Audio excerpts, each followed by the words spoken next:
My name is Jerome Ferry. My cameraman is Alan Eggers. We're doing an interview with Audrey Linge Ovel, a Cedar Rapidian for many years, a former Cedar Rapids beauty queen, and presently chairman of the board of the Cedar Memorial Funeral Services. Audrey, tell us when and where you were born. I don't remember it very well, but I was born in Belle Plaine, Iowa, and stayed there for the length of 8 months. What year were you born in? In 1933. That means I am 72 years old. What was your dad's name? My father's name was Harry Regentine. Your mother? My mother's name was Elna Blankenship Regentine. What was your folks' nationality, Audrey? German. My father was German, the usual ones, the same personality you expect, and my mother was half German and half English. Do you remember either of your grandparents on Yes, I remember both sides. this one we're looking at here? This was That would be Louis Blankenship, and her grandma's name was Pet Fraley. brothers and sisters? Yeah, I had a brother. His name was Richard Regentine. Another brother named Stephen Regentine, and my sister named Susan Regentine. Before I forget, was you close to your grandparents? Extremely, the ones that live in the farms outside of Manchester. I loved them. I lived with them for many years. This picture of your brothers and sisters, of course, this was in much later years. Are any of them still living, or? Yes, they're all living except for the hands. I'll show you. Thank you. This is Dick Regentine, my oldest brother. He died of cancer, and then they got a divorce before he died. That's my sister Sue, Steve, his wife. That's me. I look a lot better there, and my husband David Linge, and Crazy Barry, who is married to my sister. Country school, is this a country school picture? No, this isn't a country school. I never went to, and when I lived on the farm, of course, I didn't go to school. Mom and Dad put me out there because of the depression, one less mouth to feed. You know, this is when we lived in Cedar Rapids on the good old northwest side, and I went to school at Cleveland, and at that time, they had this old Chandler mansion on First Avenue, and we all went to school in an elegant house. It even had a black stuffed bear that scared everyone. And it was a treat eating in a dining room, like an elegant family. What was your dad's occupation, Audrey? My dad was a grocer. During the Depression, he was one of those unfortunate people who lost his. He started 3 mom and pop stores, and of course lost them all. And so then he. Due to the Depression? Due to the Depression, oh yes. Nobody. I remember the Depression with such clarity because there was so much poverty. And all these were nice people. It wasn't like they were bums. They just I didn't know anybody that jumped off that tower that they talk about all the time in Wall Street. But they still are out on the streets looking for jobs or someplace to sleep. Where was his grocery store then? All these 3 stores were in Cedar Rapids. So after that failed, he was contacted by Weaver Whitwer, and Bill Drake was his partner, and they owned what they used to call the Me Too stores. And that Dad took a job with them, and his job was to go around to little towns and start opening up little stores. And so I lived in so many towns until we landed here finally. Didn't you tell me that one time he had a business down on 16th Avenue, a grocery store Oh, on 16th sure. Avenue? Yeah, right downtown. Well, I can't remember what it is now. It did have a carpet in it for a while. Yeah, that was a nice store. Did you ever help your dad in the store? Oh, yeah. I mean, I started when I was 12 as a carry-out girl. Did you know who a Weaver Whit were? Oh, yeah, very well. Did you ever have the chance to go out and visit his mansion on East Post Oh, Road? yeah. Oh yeah, he liked me. He never did have really any children, and his life was his work. But for some reason, since Dad worked for him, and I used to have lunch with him a lot of times down there at this Meat Shoe store because they had this terrific meeting spot. And he was always, I was working downtown, and he would kind of wait around to see if I'd come. I have no idea why, but we just got along swell. He was a rough man. Weaver Whitwer was the one that had the large warehouse and supplied all the grocery stores. Yeah. And he would have supplied the Me Too grocery stores. Yeah. And then he also, at that time, everybody that lives out here and belongs to the country club would go down and get their meat because the best meat in Cedar Rapids was downtown. Me too. Yeah. Did your mother work outside of the home? No.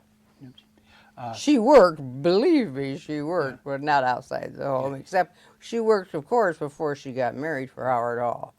But then after she got married, my father didn't believe she should work. What type of work did she do for the halls?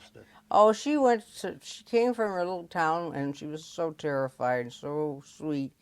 And she went to school here, what do you call that? They still have it.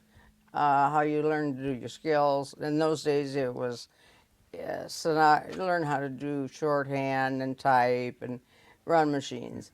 And then she started to work at what's this place called? What was it called? Iowa Man. And she worked at Iowa Man, and he kind of got to like her a lot. And so then he didn't take very long until she was his secretary, and then my family became acquainted with the Halls. And when we were little children, Mrs. Hall never had any children either. And so she just asked us over there to swim or look at the lions or whatever we wanted to do while she and Mom had coffee. So where did you go to high school, Audrey? Oh, I went over there with all the rest of the people on the west side. Roosevelt High School is called. What year did you graduate? I don't know what year I graduated. I probably Then I went to Coe the next year. 53? I was 50, probably 50, 51. Were you active in sports? We didn't have sports for girls unless you wanted to be a cheerleader. And I'd been a cheerleader in high school. It was kind of, I don't know, I didn't want to be a cheerleader. So. How about any extracurricular activities? Oh, I did a lot of things. Most of the time I was running for some title because, see, I didn't belong to sorority because I couldn't afford that. So they always had this independent, and I was always chosen to run as the independent. Well, all those guys that belonged to those fraternities would vote for me. It's just the way it worked out. So I won a lot, but no money. I needed money. Was college an option for girls in this time period, or was it just a given you were going to go to college as far as your folks were concerned? It all depends on your father. If you got a father that dotes on you and wants you to be sure to go to college and meet a nice rich man and so forth, that's all you really had to do. Was your father this type of person? Oh, no! He didn't think college was necessary For me. He didn't. He said, it's a waste of time, Audrey. You'll just go out and marry some rich guy anyway. And I think education is something I still am doing, and I'm really old. Did your mother feel the same way about college? No. She totally disagrees. So she'd sneak around and make me clothes and give me a little bit of money. So did you eventually go to college then? Yeah. I went to Coe, and then I went to Iowa. How long did you go to Coe? Oh, I just went 1 year. You'd think that I'd gone to Coe for the whole 4, or 5 or whatever you do. No, the freedom. See, I lived at home with them, and I never brought the right boyfriend home there. And the one time I brought the man that was, I don't know, I suppose I shouldn't put this, but his name was Henry Tamaki. And he was half German and half Jap. That was almost too much for my father to tolerate. and he believed in free love, and he had an airplane. This picture we're looking at, Audrey, Yeah. this is when you were going to Cole. Yeah. And who's in this photograph then? Well, what happened, I had just become Miss Co-Relays.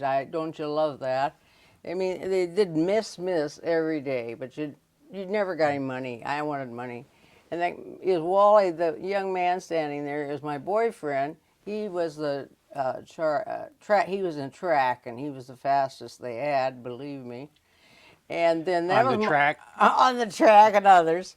And then that's Marvin Cohn, and I had seen him around, but I didn't. All I knew is he painted a lot of doors, and so anyway, they went to our class and went like this, "Come on," because we were well known at school. And I wish I'd known what I was seeing. I was 18 years old, so That is one of Grant Wood's famous portraits. absolutely. You did you know at the time that there was any importance? No, I had to come home and read about it in the world, in my books and stuff. Did you mention, Audrey, what the boy's name, last name was? Lawrence's last name was? Oh, the man standing No, with the me. young man beside you. Yes. Oh, that's Wally Warner. He was a track star. Hmm. Did he stay in Cedar Rapids or? I don't know where he You stayed. lost track He of was him. very. He was a fast mover, as I said. He ran. When you left college, did you have to find a job to earn some money, or did you? Oh no.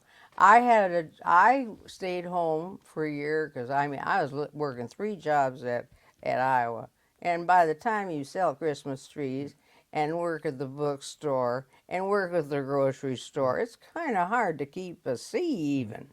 So I thought, I can't live like this, and I asked Dad about what he felt, and he wouldn't give me any money. So I said I was going to take a year off, and so I did. And I worked at Lawrence Press as a proofreader.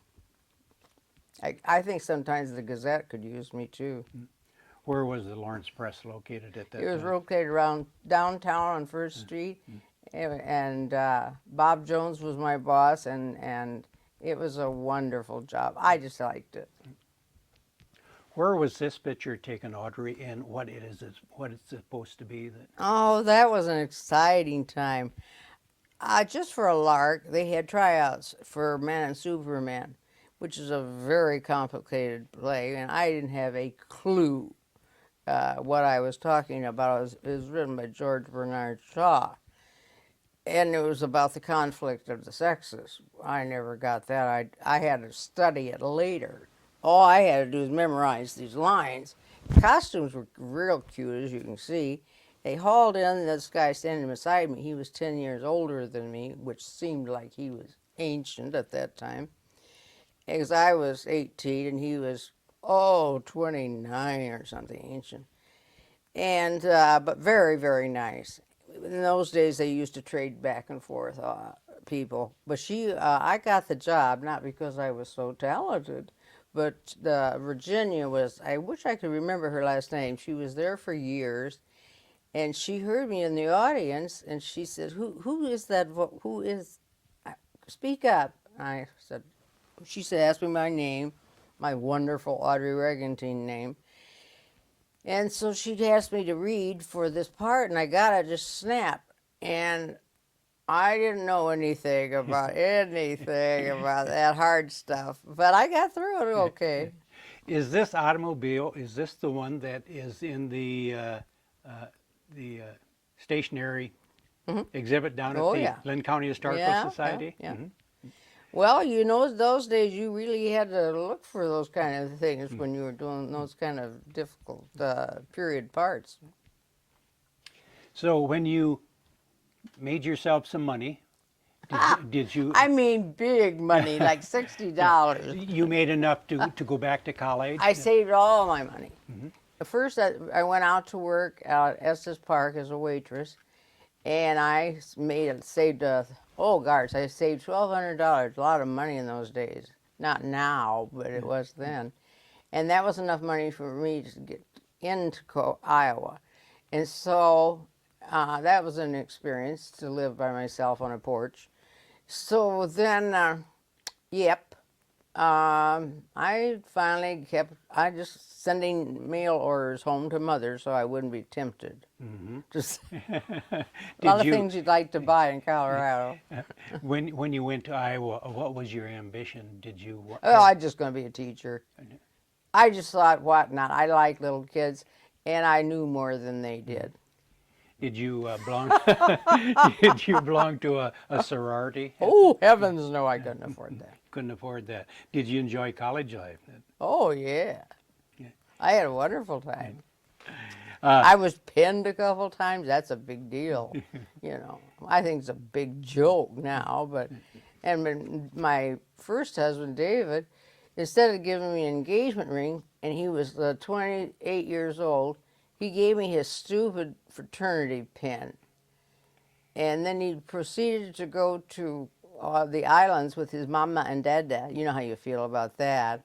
And he put it on me, and he told me that I could go out with Leo Pfeiffer, who is used to be one of his friends. And we went to a movie, and I lost it. And some guy advertised in the newspaper he'd found the Phi-Site, and oh my, I was so embarrassed. And he saw the ads. He wondered how I managed to lose that. So, is that where you met your first David? husband? Or David, yes? Yeah. Is that Iowa? Yeah, he chased me when I worked at Lawrence Press. I mean, he just happened to be there at 5 o'clock. What year did you graduate from Iowa then? From Iowa, I didn't graduate because David picked up the reins and we got married in about 5 months. So your dad was right. Well, in a way, I married a hard-working man, yes. Not bad looking, but your dad was right. That's kind of mean of you, Jerry. I can't remember his name. Okay. Audrey, evidently you are in a beauty contest here. Is this picture? I tell you, I was Miss Scotland. I was Miss. One of them was the funniest one was when I was back at Iowa. Was when I was Miss Outside USI, SUI, they called it then. Outside, so I had to walk around the grounds in a bathing suit. This particular one here is. Which one here? That's Miss Cedar Rapids.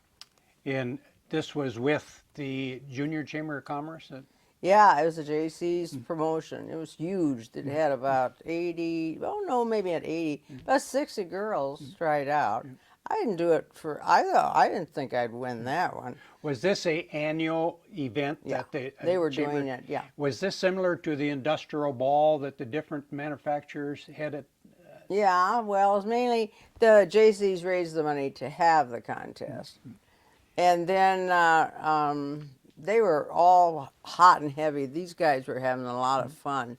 And they built a lot of pools. I think they built almost all the old pools in Cedar Rapids with money they raised. Where were these events held? This one was at the Armour, which exists no more, I think. And who are the gentlemen in the picture? Who is the one I tell in you, the white jacket? The white jacket is Bob Ettinger, and I don't think he's with us anymore. And he was really white. He was very popular.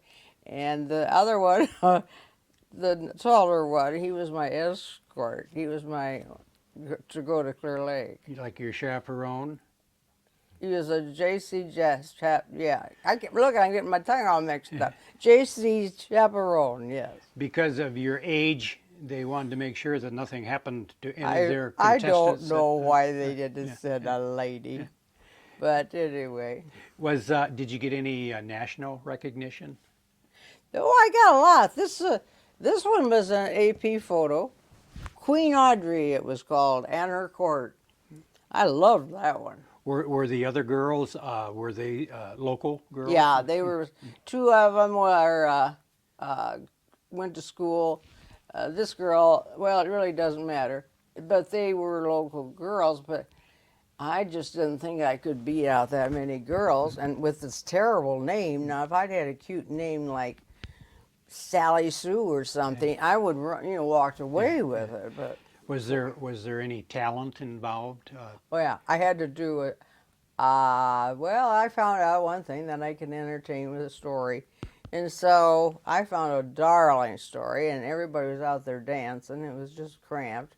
So I found a darling story written by somebody I don't recall, and I kind of did this story, and it got to the people. It got them to chuckling. So, that's my great talent. What was your dad's opinion of all this recognition his daughter was getting?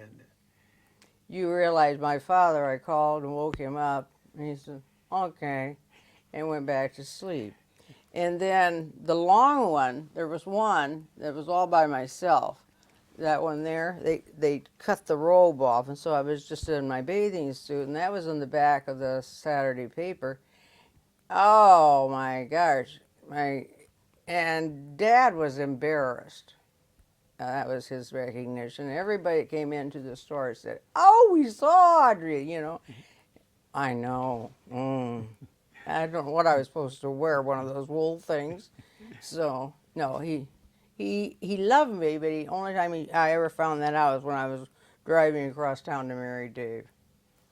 And then he cried. That's modeling days. This, where you're sitting at the piano, what were you doing? You mentioned this, you did some modeling. Yeah, I did a lot of modeling, and I did get paid for that. I'm sorry to sound like this, but you have to understand, this is a poor girl from the West Side. So I had a husband that had a very tight budget at all times. So then, before that, I would augment my job. I had my job at Lawrence Press, and then I'd go model in lots of stuff. Because I had a 22-inch waist. I can't believe it. I went down and measured my dress in the basement. How could anybody have a 22? And see, what has happened, all girls have bigger waists now because of sports. In your sports, you develop all this different. You won't find anybody unless they're 10 years old that has a 22-year-old winch waist anymore, Because they wanted this look then. Did you mention who you modeled for? Companies. Armstrongs, Kramers, Killians, anybody asked me. This was quite prevalent in those days. It really was. It was hot. To show now their they products. Don't do it. Well, now we don't have any department stores downtown, and they sure don't do it at the shopping center. This picture we're looking at here, Audrey. Oh, that little picture? Yeah, I remember that. That is a band. Did you? Yeah. I sang at night in the Dark Horse Bar, but I wasn't a bad girl. I couldn't sing either. I made good money that. I will talk about money one more time, but you don't understand when you're poor how important it is. So anyway, his name was Dean Bushnell. He's the guy in the white jacket. He had a pretty good band, but and people actually used to dance in those days. This was the 50s when we had that good music. Instead of this stuff I can't understand anymore. Was this pretty much local? Local? Oh, it was tourists. Estes Park is just full of people. And since I was selling pancakes and waffles, I always learned to make, that I was from the state, the people were there. Oh, you're from Idaho. My goodness, I lived out there. Or, oh, you're from Texas. Well, I don't have my boots on right now. And then I get a bigger tip. Yeah. You're talking about Estes Park. Is that up in Spirit Lake? Or? Yeah, it's up. It's very, very famous, popular. The mountains. When you get there, you feel the mountains like like they're hovering over you, and it has that grand old hotel with a great big porch. I think it's called just like the one up in Mackinac, and in Colorado, Jerry. Yeah, this is in Colorado. Oh, in Colorado. Okay. So. And I slept on a porch and shared this house with 5 girls. It was quite an learning experience. Did you mention the name of this band that you performed with? Dean Bushnell. Dean Bushnell Band. Yeah, and then he sent me a letter after I got home. He says, geez, I forgot to do something. He took me to a hotel room and left me by myself, which is unheard of. And I was so alone, and I had blonde hair, and I had gained 30 pounds. And this is when we had trains, lovely time. And Mother came to pick me up, and Mother did not recognize me because we had bleached my hair with Clorox. And 30 pounds meant I weighed 140 because I weighed about 10. God, what have you done to yourself? So I had my wild times. You were talking about meeting a David Linge at the University of Iowa. Had your friendship grown more serious by this time? That Oh, yes. what was Actually, I didn't know him. He knew me.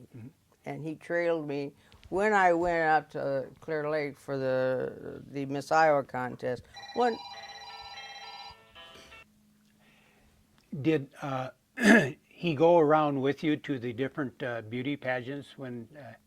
I went to Clear Lake with my chaperone, and he went to Clear Lake with a friend of his named Paul McNall, and he took more pictures of there were about 55 girls there, and he had pictures of me alone with all the other girls.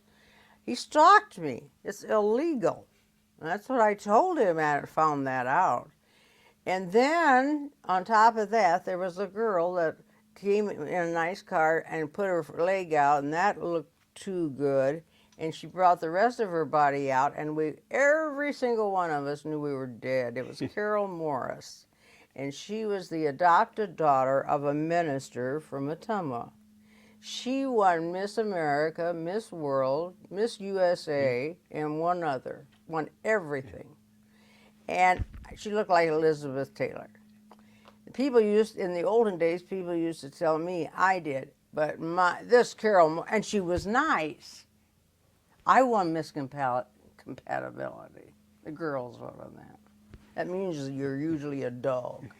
You know how that goes. But Carol really went as far as you can go.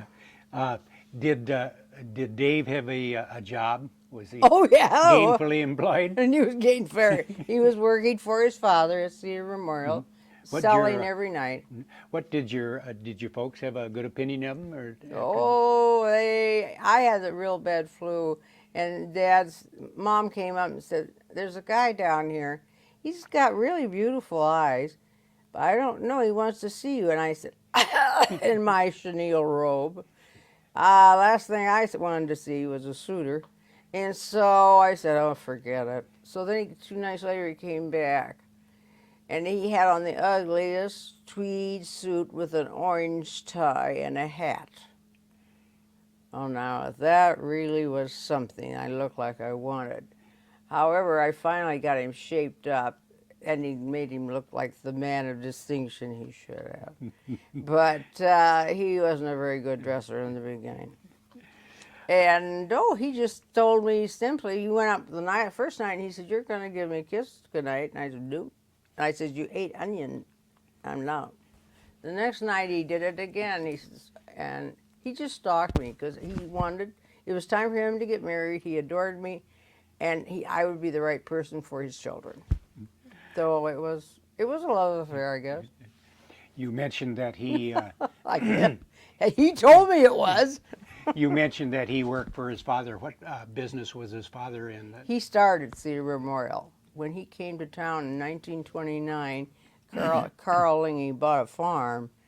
Yeah, he had great vision. He should have bought Lindale, but he didn't. He bought this farm, this rock. It would have been a terrible farm. But so he had experience in managing cemeteries down in the Topeka area.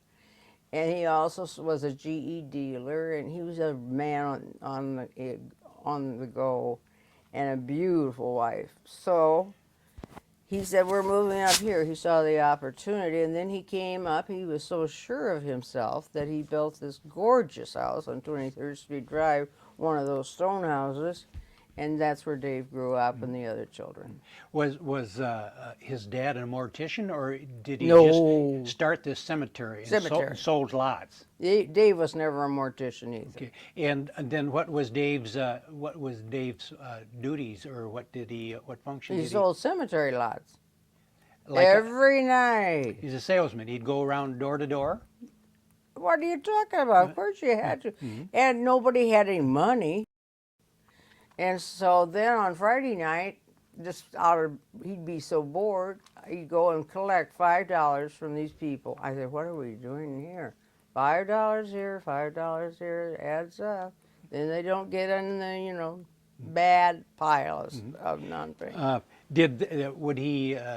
Would they sell to, or was Dave the only salesman, or Oh, no, he got a whole group. there was a group of Oh, salesmen? yeah, like 10. Would they sell to any faith or cultural background, or I know what you're talking about. No, we weren't allowed to sell any Catholics because at that time, our poor salesman would go in a house and see a crucifix and go, gee, it was nice to meet you. I'm from Cedar Memorial, and leave.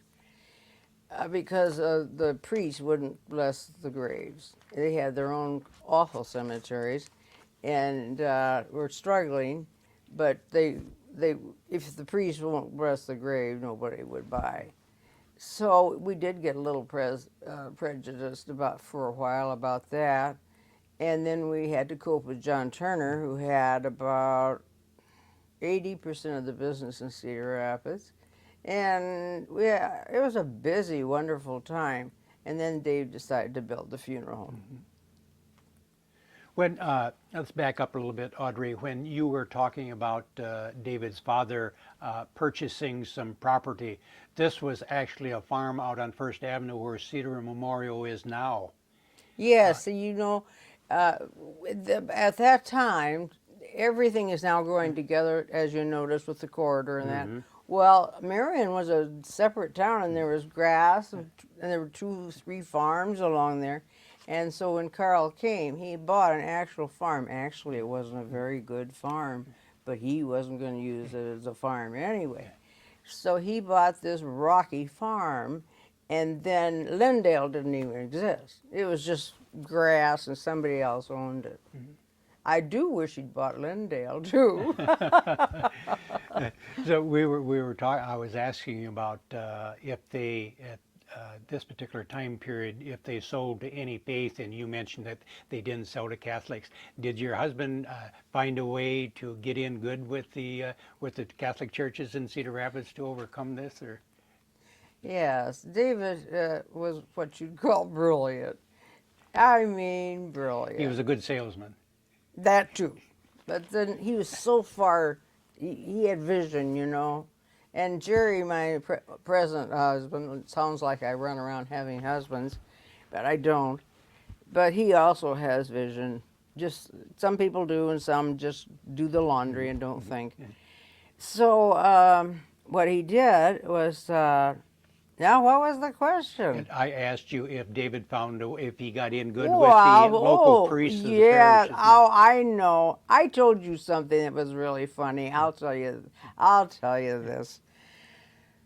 Okay, Dave started making friends with all the priests and on the Monsignors, and we've had Monsignor Father Dalton from Dubuque, and he was adorable. And so Dave started talking to him because he had come from Queen of Heavens in Chicago, and he didn't become a priest till he was 28, and he had lived a regular life. Let's just put it that way. And so therefore, I met him, and we became friends. And he always called me Audra. He didn't think Audrey was nice enough. And so Dave said they were having lots of trouble, and so they said, well, maybe we can help you out. Maybe we can build you some lawn crypts or something, so you'll have more income. We spent more time in Dubuque with him, and then Dave came home and said, oh, Audrey, by the way, and we're going to go on a cruise. I agreed. And it was raining, and it was cold part of the year. it'll be all Catholic priests. He did. Okay. He did. Catholic priests. I don't know how to even. How can I? Well, we won't have any wives. No, I won't be. Well, there'll be women working there. Oh yeah, that's nice. Oh my goodness. I said, I don't know about this one. Maybe I should just pass, you know. Well, no, you might as well go and have fun. I had more fun with a Catholic priest, and I didn't know how to dance with him because I didn't think you were supposed to touch him. But then Father Dalton told me, he said, oh, I've danced with some of the best. He said, one time I danced with a woman that was 9 months pregnant, and I didn't know how to hold her either. And he said she started having some funny pains while we were dancing. So we were certainly glad she was married 9 months along, but she did manage to get married just in time. It was I had a great time with them. Great. They drink a lot, and they used to smoke a lot, and stories on themselves. A great time. You were telling me that Carl, David's dad, Sure. was had a lawsuit filed against him for selling door to door or trying to sell lots door to door. That Yeah, well, the lots weren't any problem. It's when we decided to sell. When we decided to, somehow we had to. John Turner, dear man, they grew up next door to each other over there. To get in your foot under the door, you had to do something, and so Dave hired a lot of Dan Reed, who's a hot shot, and we sold cemeteries. We sold the whole package, like a burial, a casket, the service, everything, all in one packet. And a lot of these people we went to, and we started out selling them for, I think, $500. That's everything. You only would lose about $2,500. So we managed, between the guys out there working, they were just selling like this, coming home with 10 souls, you know. Anybody that had a brain would buy one because the children were free. So fortunately, John Turner found, and Dave Elderkin, the prince, they found an old law that you couldn't go and solicit in hospitals. Well, you shouldn't anyway, right? Right. Priests do every time they walk in, but there's a law that you're not supposed to. So they sued us on that, and they won, and they stopped us. And thank the Lord they stopped us. It was the best thing. By then we had sold, let's see, 2,400,000, and look how much money we were going to lose on every one. Oh. But it got us in the door to do. Just a minute. Let's back up, Audrey, and let's get you married. To David? Yeah. Okay. When and where did you? Where is David? Oh, there he is. Oh, you sweetheart. Okay. Where did you?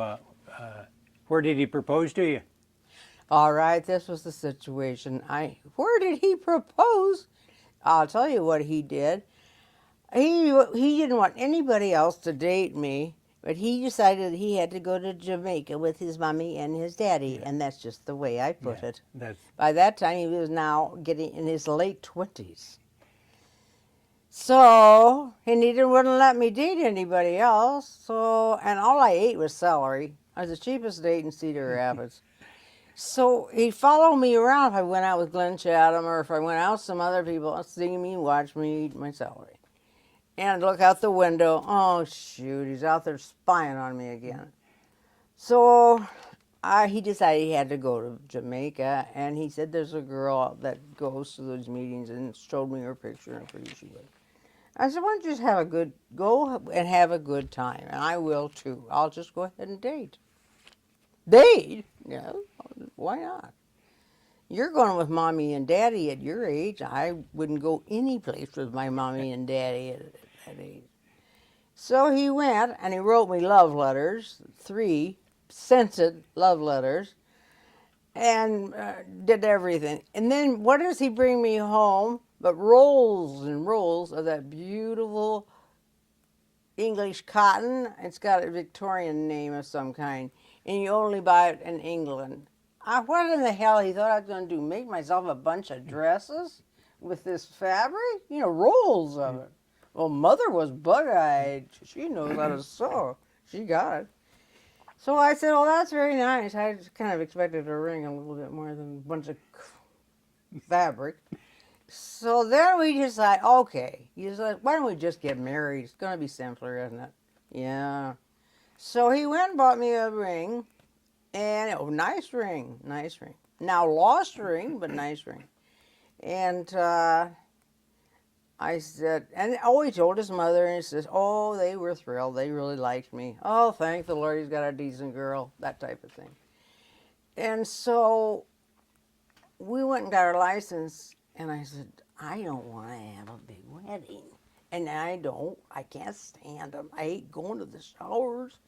I just hate the whole damn thing. I just don't have that big drive to have a big wedding. And I'll have to put up with all anonymous, nifty, well, they are nifty, yeah, but they're CRCC people, you know, and got to behave yourself. So, okay, we decided to elope. So we went all the way to Club Cedril. This is true. It's been like this all the way with him. We got out there and had one of those steaks. And I said, you know one thing, Jerry, I just got to tell you, David, I get Jerry and David mixed up. Your mother will kill me. If I elope with you, she would kill me. His mother was very strong. Little, but strong. So we went back, and he said, all right, I'll tell you what I'll do. I'll let you drive my car. I never had a car. He says, I'm going to do this, and he went and called a taxi. And he was at Mom and Dad's house, and the taxi came. He says, I'm going home in the taxi. And he said, and he left me his green Oldsmobile for myself. That was a sign of love. And so then he said, by the way, when you wake up in the morning and you feel like getting married, let's do it tomorrow. And so I said, okay. Well, I slept till 10, and then I thought, oh, I remember that deal. And so I called him at the office, and I said, do you remember that deal you offered me last night? Yeah. He said, oh my God, one about getting married? Well, kind of getting late, isn't it? No, I can pull it off. So I pulled it off. I had a nice dress. I had it at the chapel. His job was to run around town and yell at people. And so that we had enough somebody there. And then his brother is a doctor in Fayette, so he managed to get here with his family. And Tatsy lives here, that's his sister. And we had this kind of, and the church, Carl went to that round church, and Dr., I can't remember who he was, Paul's. It was Paul's church. I mean, St. Paul's. He wouldn't marry us because it was that kind of a wedding. Well, it wasn't that kind of a wedding. That's the reason it was a problem. It's the only thing I imagine that kept him attached to me was that he'd been in the Navy. I wasn't a fool. And so the Dr. Jackson says, I don't afford it. I don't. And Carl Linge went in, and that took care of that. I don't know what he said to the father, but he married us at 5 o'clock. And we had a reception at Cedar Rapids Country Club and went to Chicago. How many children did you and David? We had 3 children. 3. We got right busy and had 3 children. What was their names and when they were? Dan, Lisa, and John. Well, his name was actually John Allen von Linge. However, I couldn't tolerate that, so we shortened it to Carl John. Which or who is who in this picture, Audrey? One time they happened to be playing golf last year at the club, and This is the youngest one. That is John Linge. This is Lisa McGrath now. And this is Dan Linge, who lives in California. Mm-hmm. And they look pretty good smiling. Not now. What year did David's father pass away? Oh, he died the same year that John Kennedy. When was that? 63? 63, 1963. And then did David at that time, did he become Yes. president of Cedar Memorial? And then a large expansion took place in Yes. We had taken Carl and Ruby's house that he had built a house on the grounds, Carl had, and they lived there, and we used that as our first funeral home. And then during that time, we built the huge one that we have now, and then I would say 6 years ago, we added twice as much space. I think it was 1965 when you did the large expansion. Well, to it. thank you. I Was, have trouble with dates. was that, I think I read someplace that was the first combination cemetery and mortuary in Iowa Yeah. at that time. Who were the major competitors at that time? In Cedar Rapids, of course, it would be Murdoch and, of course, Mr. Turner. And then didn't you eventually Cedar Memorial, didn't they acquire Turner's East and Turner's West? Yes, a lot. They had an awful lot of the business because the Turners traditionally had been in the funeral business for forever. Have you ever seen that horrible picture of John B? Oh, and Grant Wood painted it. I know what happened to Grant. So anyway, then he had no natural. He had two boys, and one of his boys unfortunately committed suicide, and his other son Peter lives in California, and he's a stockbroker and happily so. So he doesn't want to be a funeral director. When you got married, did you perform any functions? Did you help David out in the funeral? Out the Cedar Yes. Memorial? Oh, I worked very hard. I helped. I worked at the flower shop a lot at the beginning. We used to have magnificent flower shop, and now we're rebuilding it and doing it all over. Most of our business would come naturally from the services. But in the beginning, we had a woman there that Carl and Ruby kept traveling around the world, and they'd buy all this stuff, and then we had very unique things. And so, as What was her name? Emma Jo. I can't remember. Come on, Emma Jo. I don't know. She's a good friend of Father downtown. I can't think of his name either. And she was exquisite. She just had it. You either have it or you don't. And lots of people don't know how to arrange flowers. So let's go on from that. And then what else did I do? What happened after that? We were stuck. And I really, really would have been totally lost without Jim Klinger.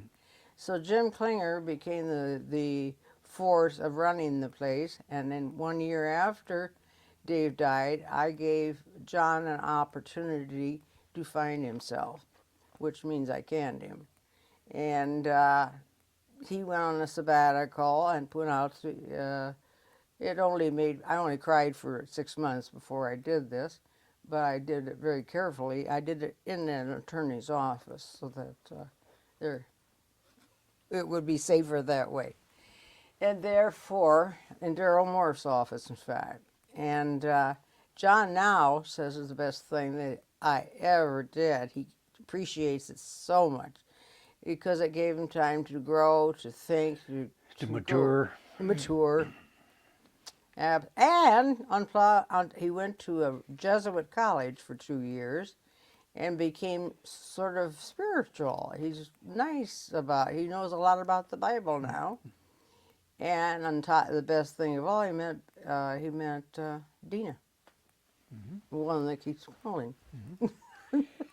And then in late 70 or early 80s, Audrey decided to go back to college. Yes, I went back. Why? Well, the kids were all gone. The empty nest syndrome? Yes. Well, an empty nest, whatever. I just loved to study. That's why there's so many weird books and that nothing's organized. I never feel alone. I had a wonderful teacher in fourth grade when I was going to that Chandler school. It was a mansion. She said, "You are such a good reader." She said, "You're way, way ahead of your class." And they didn't know what to do with me really, because I just love words. And then I got to high school and I took Latin, 2 years of Latin and 2 years of Spanish, because I like to know where they came from. I can't say a lot of them, but I like to teach people strange words that they can stump people with. Like, what did I teach you? Did I teach you a word? Do you recall? Yes, you did, but I can't pronounce it. Eleemosynary? Eleemosynary, isn't that a wonderful word? What's the meaning of it? The meaning of it is, I Eleemosynary. heard David say it to somebody who was hounding him for money, for charity, of course. Dave looked at them firmly, as only Dave can, that nice-looking man there, and he said, I would just love to help you, but we are not an eleemosynary organization. That's how you use it correctly. Very I good. mean, we are for profit. So, when you went back to school, did you go back to Iowa? No, I went to Cole. Cole? Oh, And I what? found the best. At first, I went there, and those poor kids, you know, I went and had a teacher that was from New Guinea or something.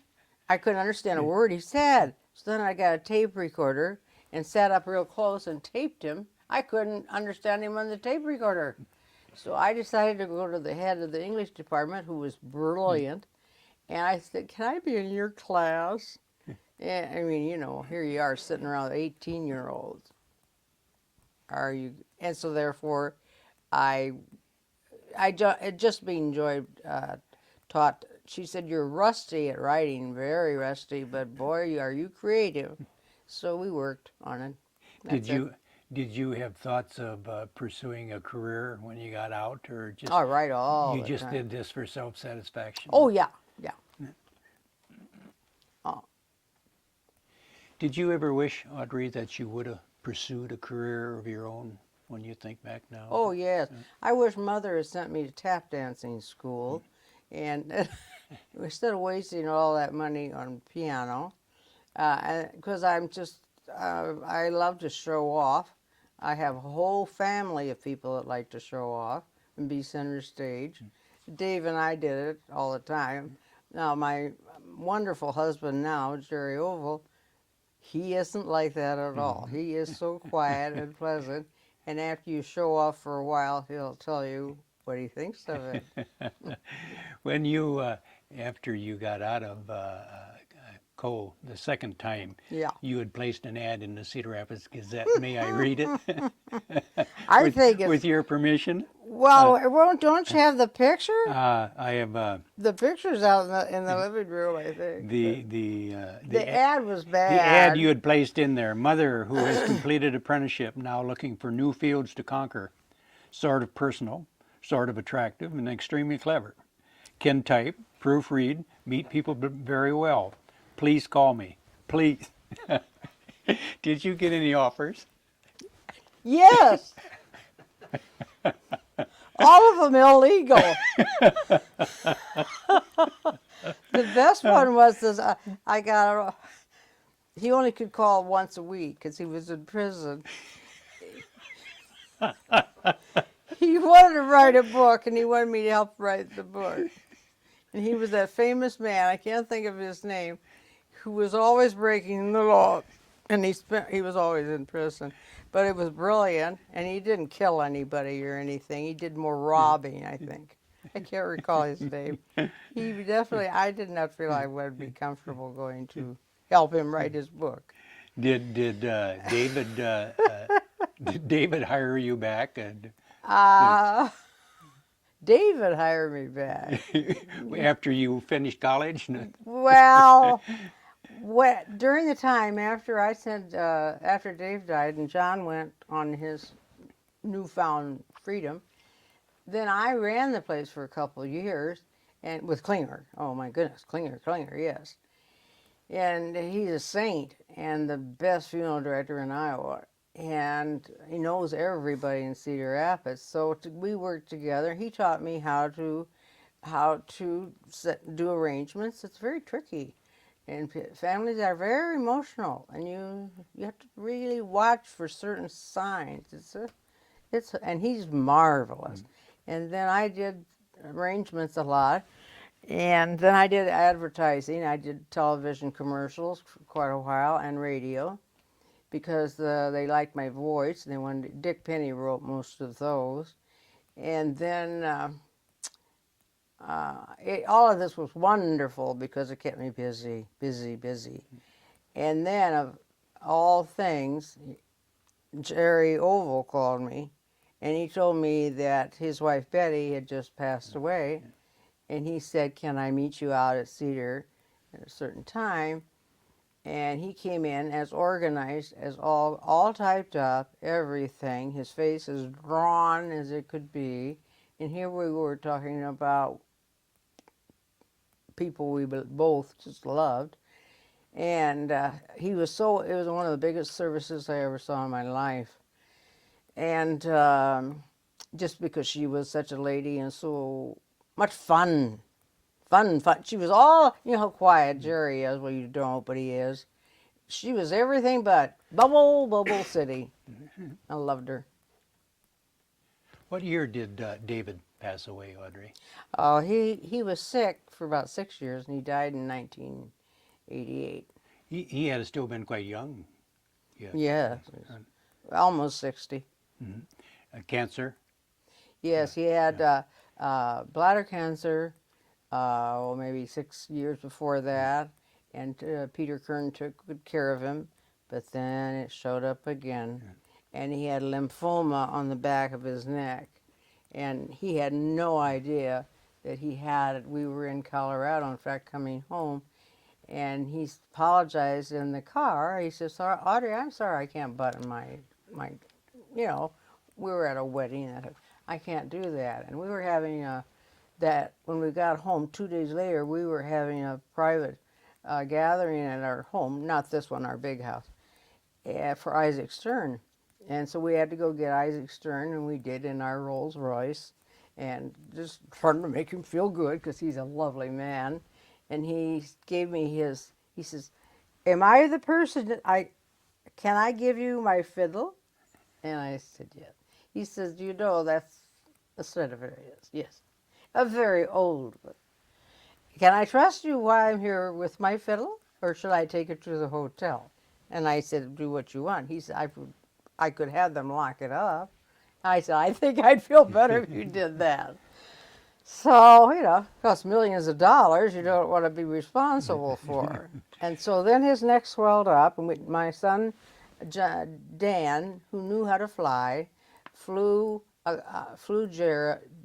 David to the University of Iowa, and this superb doctor checked him out, and the cancer had woven itself all around his neck, ear, and it was like a football back there. So it was not a good time. When David passed away, was John in a position that he could assume the presidency of Cedar Memorial? Well, I would be the next one in line. But John definitely could, but he wasn't.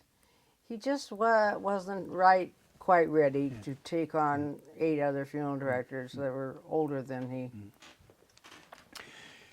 You and David were very involved in community and civic affairs, weren't you? Yes.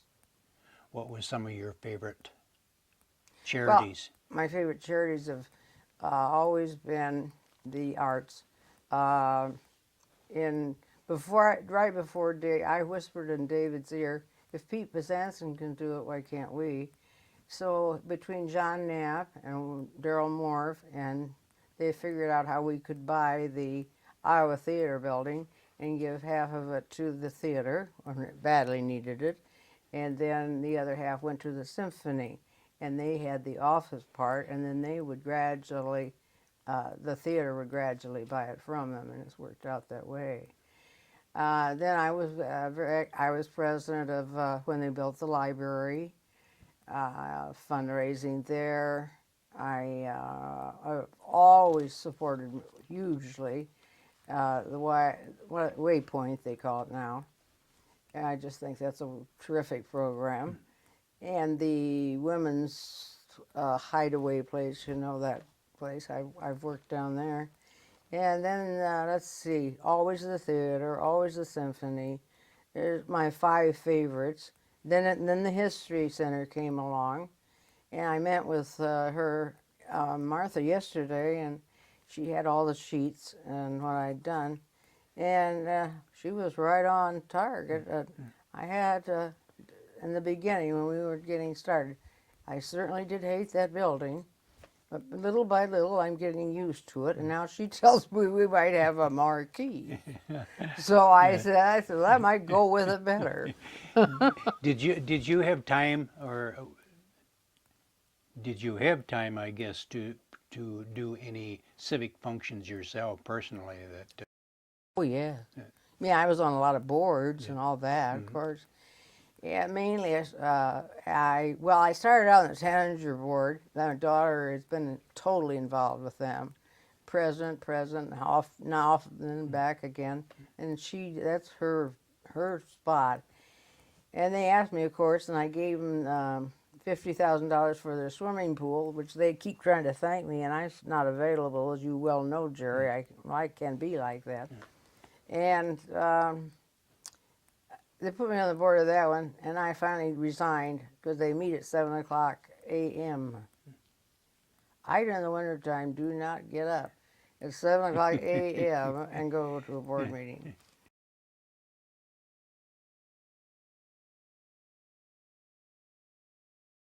Where are you now? You and David had a great love for the Cedar Rapids Symphony. Was David the one that Yeah.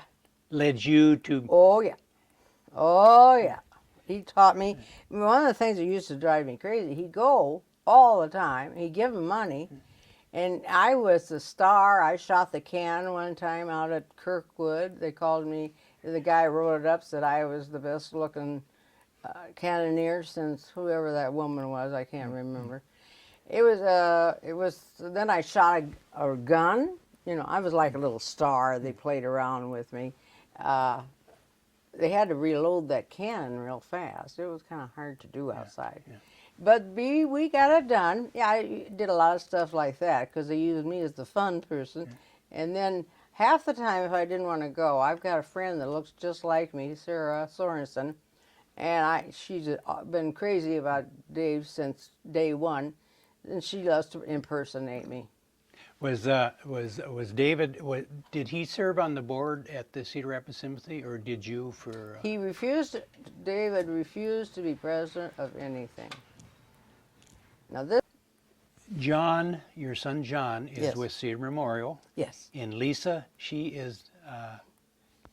Lisa doesn't work. Right. She got out of school, bought a place called the Tick Tock. Mhm. She actually wanted to run a horse camp, but she couldn't find a horse camp to run. And so the Tick Tock became available because they built the street down there, and she bought that on her own as a young, cute girl when she was 22. I was scared to death. And Dave and I helped her. It's all full of clocks, you know, if you've ever been in it.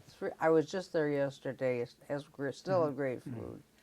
And then she ran that, had 3 boys, and still ran it. And you, excuse me, and your other son Daniel, he is where? He's out in San Diego, and he's a real estate man. And these grandchildren here, Audrey, they belong to who? These children here. Oh, well, those are Lisa's boys. Murph, unusual names, Murphy, Griffin, and Tucker. Little dusty, but that's who they are. They're really cute boys. And this is?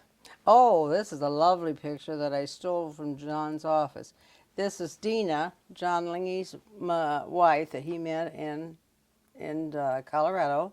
And these are her 2 adorable boys. This is Rue, and this is Clay. Did Daniel have any children? And yes, Dan had a boy and a girl, and they're both grown up. Well, one's in high school, almost. Audrey, then you eventually remarried. Oh, yes. Luckily, or unlucky in the way you look at it, Jerry Ovel, I'd known Jerry and Betty Ovel for a long time, loved them. And my kids knew them and always thought the best. And lo and behold, I didn't know what to do since I had, I had never called a man to go out. So finally, he owned the Universal Travel, Jerry did at that time. So I called and the gal answered the phone. And I says, "Is Jerry Ovel there?" And she says, "Right here, Audrey, standing right by my desk." So I asked him to play bridge, and we had the worst cards anybody could ever have. We never got above a 10, and I thought I'd never see him again. But then he went down to Florida, and he had a condo down there, and I had to go down and put the one that Dave together bought for me, and it just worked out. And it's been a very comfortable relationship. Then what year did you get married? We got married in 90. 1990. You have to realize I was fighting to keep him away from this place. Do you and Jerry have any hobbies or Yes. special things you like to do together? Fortunately, Dave Linge absolutely was crazy about the Mississippi, and we always had big boats, little boats, any kind of boats. And unfortunately, David was a very bad sailor. So we used to have to start our engines sometimes with a sterling silver jump 'em, you know, and so forth. So then and Jerry and Betty had come up to our condo at Guttenberg and visited us many times. And then after we got married, I just can't keep him away from we call it Linge's Landing. That's the name of it. And we just added to it, and it made it bigger. And that's where we go. I don't know. He just sits there a lot of times and looks at the water. There's nothing wrong with Yeah, that. go boating. And then the plane up above? Oh, the plane. Is that his first love? Yeah, yeah, oh yeah. He went out and hung around the Marion Airport and talked to Perry and Jan. I should have known he was up to something. And then he told me what a good deal it is, and it is, because we own the plane, and then Perry and Jan can charter it out to people, and then they get that money for themselves. And then we can use it anytime we want to, and Perry pays for the gas. So that's an unfortunate thing with gas. That gas right now for that plane costs $6. You call it a gallon? It isn't like car gas. Do you fly quite often with them? Yeah. As much as we can. I mean, after I've been through the airports recently, it's definitely the way to go. And plus, when I've got these old stiff legs and everything, it's really heaven to get there that way. And they're both excellent pilots. And we're going to go next week, in fact, down to Fort Lauderdale. You can go to lunch. Audrey, unless you have any other memories to share with us, the Carl and Mary Kaler History Center, the Linn County Historical Society would like to thank you very much for sharing your memories with us. It's been fun, and you guys have just been so pleasant to talk to. It was really fun, Jerry. Thank you. And thank you, Ellen, for filming my funny face. Thank you. Bye-bye.